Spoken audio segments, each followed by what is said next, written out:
Welcome back everyone, my name is Davin Reddy and in this video we'll try to implement Spring Security where the username and password will be verified from database. In the earlier videos what we have done is we created a Spring application, in fact Spring Boot web application, where we tried to implement security. In fact initially we were getting the user and the password from the Spring itself, but then later on we thought why can't we have our own username and password, and we have done that here.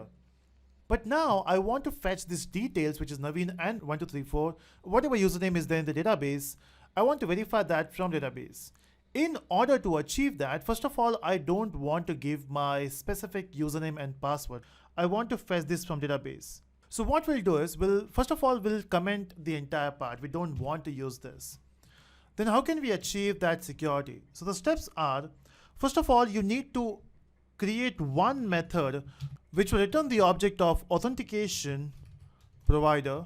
This is what it will return, and the method name can be anything. We can say auth provider. Okay, that's the method we have to create. Now this method has to return the object of authentication provider. So let me just import the package for that. That's done, and this will be a bean because we want this to be a Spring Bean.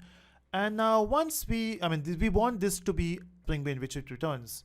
Now what I want is I want to create the object of it. Right now, when you say you want to connect with database, we have a special thing which we normally use for database, which is DAO. DAO basically stands for Data Access Object. So let's say DAO. So there is an implementation for authentication provider, which is DAO authentication provider. Let's use that. We'll say provider. We simply have to return this object, right? So we'll say provider equal to new DAO authentication provider. That's it. We just have to get this object, and here let's return that object. So let's say return provider.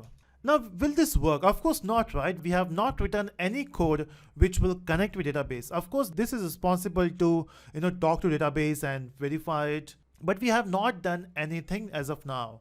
Now first of all, we need certain things. For example, if you want to work with this type of application, in your POM we need to have database properties, which we have not done till now. Okay, how do we achieve database properties here? So it's quite simple. We need to add a boot, right? We have to add JPA. So what I will do is you can just download this libraries from Maven repository. Just go to Google, search for Maven repository, and you can search for the repositories which I have. Otherwise, let me just copy paste which I have with me. So I've added two dependencies here. The first one is for data JPA because we want to use JPA here.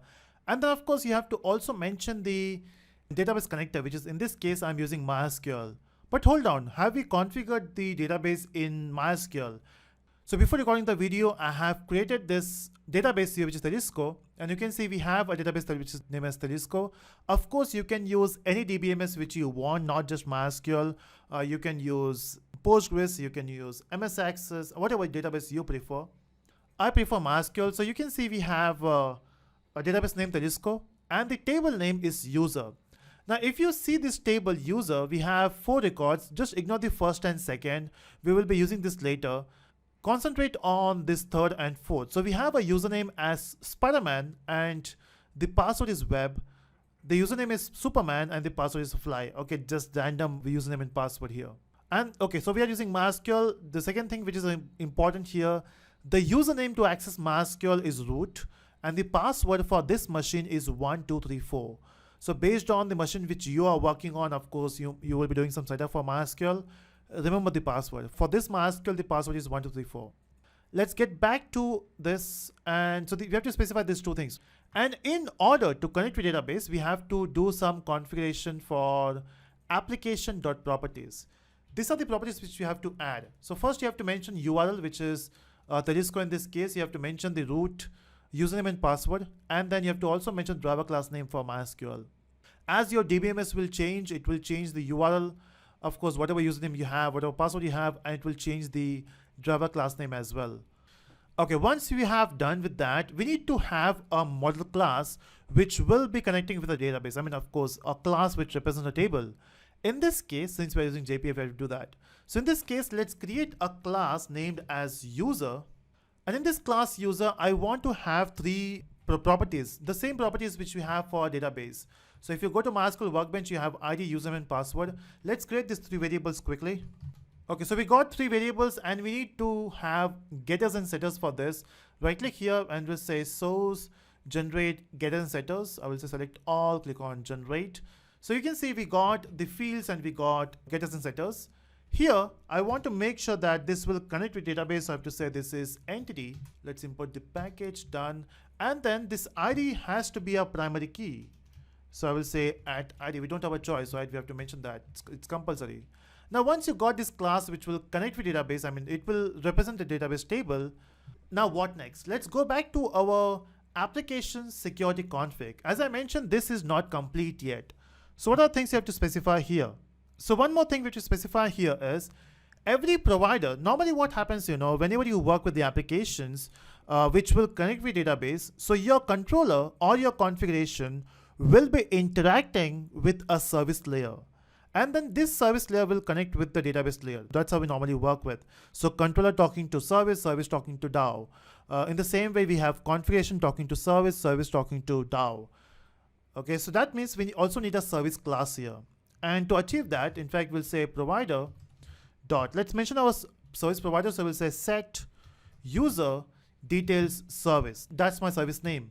Okay, but then we don't have the object of user details service. Okay, that means we need to create the object here. So let's go back here. We'll say private user details service. Let's import the package for this. And then let's have object name as user details service itself. And this has to be auto-wired. I will not be creating the object for this. It has to be auto-wired. That's one thing. We have to also mention one more thing, which is the password encoder. If you remember, we have done that here as well. We have to do the same thing for this. So we have to say provider dot. We have to set the password encoder. So we'll say password encoder. Now, but which one? Time being, I don't want to use any encryption technique or any hashing concept. I will simply use no op password encoder dot get instance. Because I don't want to encode now. Yes, I know this is not something which you should be using. Never save your password in plain text, but as of now, we are just experimenting stuff, so it should work. Now, once you got this object, everything should work. But hold on, we still have one issue. We have got the database, we have got user class, but then this user details service, how it will know to connect with a DAO layer? We don't have this class, right? Let's create a class which will represent this. So what I'm talking about is let's create a separate class, and I will call this class as my user details service, a very simple class, and this will implement an interface, the interface which we want here, which is user detail service, so that once you click on finish, you can see you will get the ready stuff, everything. You don't have to override this method by yourself. This is just the feature of Eclipse. Okay. Now, once you got this load user by username, you can see it's something to do with database. It also throws the exception. Let's see how to use that. But how will you get this username? And of course, you have to get this username from a repository. If you have worked on JPA before, this is what you do, right? You create a separate repository class or interface for every table you have. Okay, that means we have to also, I know we are creating a lot of files, but it will all make sense once we complete the entire code. Let's create one more interface which will represent the user repository. So I will say user repository, which will extends JPA repository, and click on finish. You can see we got user repository extends JPA repository, and in here, instead of having T, we should be saying, hey, I want to work with user where the type of your ID is long. That's it. You have to mention user and long. Of course, if the classes which you create in a separate package need to be imported for sure. Okay, but which method we have to use here? See, by default, you will get all the methods for find all, find one, but we want a separate method, which is if you go back to our application security config, you can see I want this class. So you can see we want to find a user by the username. So that means we need to have a special method here, which will return the user, and it should be find by username. It will accept string username. That looks good. We got this interface and it has a method which is find by username. Let's get back here. So here I want to call that method, but then to have that method with us, we need to create the object of user repository, right? So we'll say user repository, and we'll say this is repo. Of course, you can have any name, On top of this, you have to say at AutoWire, because I don't want to instantiate it, right? And here you can simply say user is equal to, because this repo, when you say repo dot find by username, you have to just pass username. So whatever username you got here will be searched in database and it will return that particular user. What if you don't find the user? Of course, right? When you log in, it is possible that the user which you're searching for is not there in the database. So in that case, we'll check if user is equal to null. We can simply print a message user not found. That's one way. Or the other way is, as you can see, this method throws the user not found exception. Can we simply use that? Let's say throw new user name not found exception. We can do that, right? And we can print our own message. We can say user 404, which is user not found. Of course, we can do that, right? Just for fun. Okay, this is done. What if there's a user? What if there's a user? In that case, you need to create, in that case, what you will do, because you can see we have to return the object of user details. Oh, that's tricky. Unfortunately, this is an interface. Okay, how can you create the object of it? That's bad, right? So that means, first of all, we need to create a class which will implement this method, which is user details. Okay, we still have one step to do. So let's create that class. Okay, I will repeat every step, don't worry. So let's create one more class here. And that class, we can have any name to it. We can say user details implementation, or we can simply say user principal. Okay, why I'm using user principal as a method name or the class name is because principal simply means the current user. Okay, so let's have that. This will implement a interface which is user details. Let's pick up that and click on finish. And you can see we got a class which is user principal, which implements user details, and it has all these methods.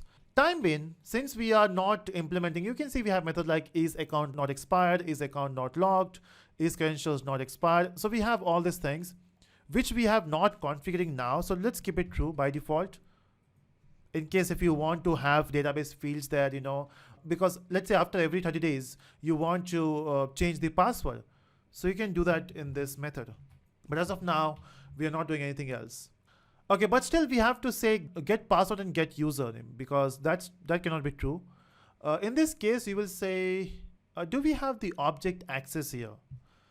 We want the object of user, right, which we are working with.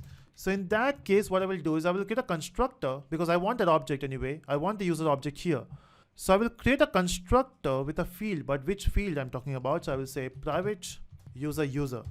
Which object I'm talking about? So if we go to my user details, you can see we have this object here, right, which is user. I want to have this access to this object in this particular class. And the way you can do that is by creating the constructor. I will say source generate constructor using fields for the user. Click on generate. We got the constructor. It should work now. So with that object user, I can simply say user.getPassword, and not here. Here we'll say user.getUsername. That's it. We just have to write these methods. But we have one important method here, which is getAuthorities. This is where you have to return the collection of authorities. That's weird. To achieve that, we can simply say return. I want to return a collection, right? So I will simply use a collections class. I want to return all the unique collection. So I will say singleton, collections.singleton. I may pass a list here, but time being I just want to return the users. So I will say new simple granted authority, and the role which I want to focus now is only users. I want to focus only on users now. Let's do that. We don't want this return statement, and that's it. Our job is done, I guess, here. Oh, I know we have written so many methods, so many classes. Okay, once we got this user principal class, let's get back to our code which we are writing. We don't want to return null. We want to return the user principal class which accepts a user as the object. You can see this user which I've created here, I'm passing it here so that it will go to user principal and it get assigned here, and we can get the username and password. Everything looks cool. I think our job is done. Let's get back to app config. Everything is done. Yes, it is implemented. This is AutoWire. So this will be getting connected with my user details service object. Hopefully this will work. Let's restart the application. And of course, even if you get the error, that's where the learning starts, right? We should be getting errors. Okay, and we got the errors. Okay, I was just joking, and we got the errors. The error is, I'm not sure what this error means. It says found being not able to inject the object for user details service. But why? Oh, I forgot to mention one important thing here. We have to write add component or add service. My bad. Let's relaunch this. Okay, now there's no error. As you can see, everything is working. Let's get back to our browser, and here I will search for localhost colon 8080. It will ask for the login, and this time I will use weird password and something. Let's click on sign in. You can see it says bad credentials, and in the console, I guess we have not got anything in the console. That's fine. Let's get back here and let's enter the actual username. So I will say Superman Fly. That's the password. Fly is the password. Let's click on sign in, and it worked. Great. You can see that it worked. We got welcome aliens.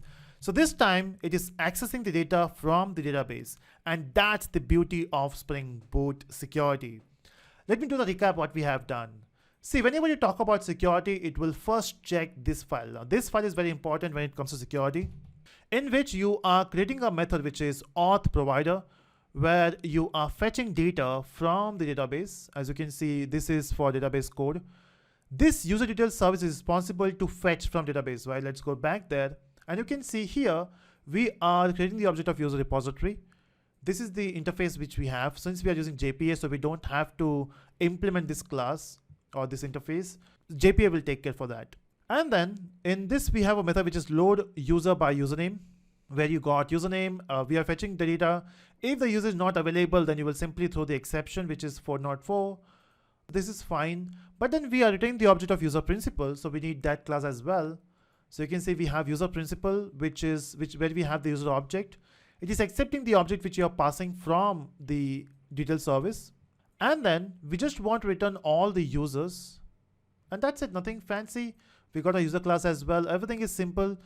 That's how you are able to run this application. I hope you are enjoying this series. Let me know in the comment section, and do subscribe for further videos. And also let me know what else you need in this code so that I can try to make a video on that. That's it, everyone. Bye-bye.